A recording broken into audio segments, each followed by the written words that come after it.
Tonight on 7, the U.S. and Europe standing strong. NATO has never been more united than it is today. Millions from Ukraine seeking shelter. Thousands from around the world lending a helping hand. What compelled you to do this? We decided 3 days ago to come here just to help. The night team with the latest on the war in Ukraine. I traveled to Poland this week and spoke with hundreds of families crossing the Ukrainian border into Poland. They shared their stories of escaping the war, and I'll have more on that in just a few minutes. But first, let's go to the night team's Kim Lucy here in the newsroom with the latest tonight on President Biden's meeting in Europe. Kim? Adam, President Biden says if Russia brings chemical weapons to the fight in Ukraine, the U.S. and NATO will respond. He says the nature of that response will depend on the nature of what Russia does. World leaders are calling on Russia to stop the invasion. A Russian warship on fire. Ukrainian forces say they're responsible for the destruction as troops continue to fight back against the Russian invasion.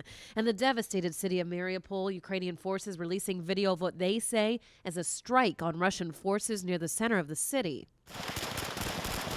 While the fighting continues to rage on the ground, world leaders meet in Belgium, showing solidarity in their stance against Russia. NATO has never been more united than it is today. Putin is getting exactly the opposite what he intended to have as a consequence of going into Ukraine. President Biden says that resolve is the only thing that might eventually convince Russian leader Vladimir Putin to stop his invasion of Ukraine. Look, if you're Putin and you think that Europe is going to crack in a month or 6 weeks or 2 months, why not? They can take anything for another month. But we have to demonstrate. The reason I asked for the meeting, we have to stay fully, totally, thoroughly united. But President Biden says changing Putin's mind on the invasion will take time. Until then, the U.S. will pump more humanitarian aid into the region and sanction even more Russian elites. Ukrainian President Volodymyr Zelensky addressing the world leaders virtually, pleading for more high-powered weapons than Ukraine has received so far. You can give us 1% of all your planes, 1% of all your tanks, 1%. More civilians finding themselves hit by the war each day. Officials in Ukraine's northwest Zhytomyr region say more than a dozen homes were destroyed in this rocket attack. People living in Kharkiv to the east say the Russian attack has touched every part of their city, including a strike at a shopping center operating as an aid distribution site. Officials say people lining up for help were killed. A teen trying to escape the heavily hit city of Charnayev survives, but witnesses the death of his mother. I just remember, I woke up in road, I see the broken car, and I see, my mother going in fire. The U.S. pledging to take in up to 100,000 refugees as President Biden prepares to meet with many of those who have fled to Poland. It's devastating. And what the thing you look at the most is you see these young children. You see children without parents that are in those camps or in refugees. You see women and husbands, men and women who are completely lost and have no nose. You see the look, that blank look on their face, that absolute feeling of, my God, where am I? What's going to happen to me? Now tonight, Ukraine is accusing Russia of forcing hundreds of thousands of people to move from destroyed Ukrainian cities into Russia. They say they fear those people may be used as hostages to pressure Ukraine to give up. Russian officials say the people have been relocated, wanted to go to Russia. Live in the newsroom, Kim Lucy, 7 News 19. So Poland is the epicenter of the humanitarian crisis. You see the numbers here, millions of Ukrainians seeking shelter in that country. During our visit to Poland, we found people who have gone to extraordinary lengths to help refugees by opening up their own homes or helping them get to family or friends in other countries. Among the mothers carrying their children through the parking lot of this former grocery store Thank you.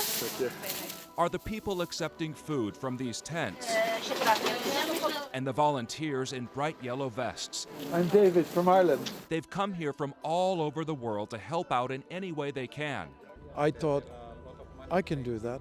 David Hayden, who is from Ireland, drove for nearly 5 days to Przemyśl, Poland. I came with a 7-seater car and a roof box because I came with the idea I wanted to bring 6 people back. So To Ireland? To Ireland. He's one of many people who have traveled here offering to take refugees to other countries where they have family or friends. Angela Montero drove from Spain. What compelled you to do this? Okay, well, we have been 3 months watching on TV all these disasters, so we decided 3 days ago to come here just to help and to offer our hands for everything. Michael Busselin and his son came from San Francisco. We came and we helped 3 rural families and their 2 cats get from the border to Berlin. They are on their 2nd trip bringing supplies from Germany to Poland and taking refugees back to the main train station in Berlin. They were crying. They all had terrible stories to tell about people that they knew had been killed, videos to show us of their homes that had been destroyed. It's a 3-hour drive to the Ukrainian border, yet here in Krakow, daily, thousands of Ukrainian refugees are pouring into the city. How long they'll be here, where they go next, remains open-ended. Yulia is one of them. Frightened and unsure of where she should go, it took her a week and a half to get to Krakow with her 5 children. Go higher. All right. Who range in age from 6 months to 17 years old. Their father is a Ukrainian serviceman who stayed behind to defend their country. Is your daddy your hero? This man's family opened their home to Yulia and her children. Despite being complete strangers, he says it doesn't feel like he's doing anything special. He's saying everyone has been doing their best here in Poland. He says they can stay for as long as they need. Yulia calls their chance meeting destiny. High five.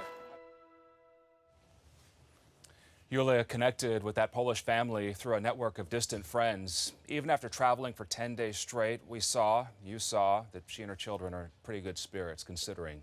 Tomorrow night, my conversation with Massachusetts Representatives Stephen Lynch and Lori Trahan in Poland. What Congressman Lynch saw that he says lights a fire under them to send more aid overseas. Their takeaway, seeing the crisis firsthand. That's tomorrow night here on the news station.